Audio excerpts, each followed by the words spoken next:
মহান আল্লাহ পাক রব্বুল আলামিন 7 শ্রেণীর ব্যক্তিকে তার আরশের নিচে ছায়া দিবেন। কয় শ্রেণীর বলেন? 7 শ্রেণীর ব্যক্তি। বুখারী শরীফের 660 নম্বর হাদিসের বর্ণনা, সাবাতু ইযিল্লুহুমুল্লাহু লা ইযিল্লু ইল্লা যিল্লাহ আল ইমামুল আদিল। আল্লাহ নবী আলাইহিস সালাম বলেন, যখন হাসরের কঠিন দিনে আল্লাহর আরশের ছায়া ব্যতীত অন্য কোনো ছায়া থাকবে না, সেদিন মহান আল্লাহ পাক রব্বুল আলামিন 7 শ্রেণীর ব্যক্তিকে তার আরশের নিচে ছায়া দিবে। 1 নম্বর হচ্ছে আল ইমামুল আদিল, ন্যায়পরায়ণ বাদশা। আল ইমামুল আদিল ওয়াশাবুন নাশা ফি ইবাদাতিল্লাহ, ওই যুবক যে যৌবনে ইবাদত বন্দি করে।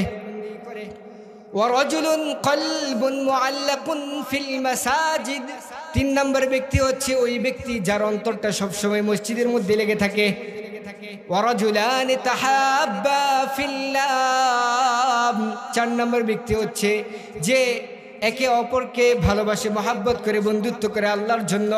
ওয়ারাজুলান তাহাব্বা ফিল্লাহ ইজতামা আলাইহি ওয়া তাফাররাকা আলাইহি, এবং আল্লাহর জন্য দুশমনি করে, আল্লাহর জন্য মহাব্বত করে এবং আল্লাহর জন্য অপরের সাথে, আল্লাহর জন্য একে অপরের সাথে বন্ধুত্ব করে, মহাব্বত করে এবং আল্লাহর জন্যই শত্রুতা পোষণ করে।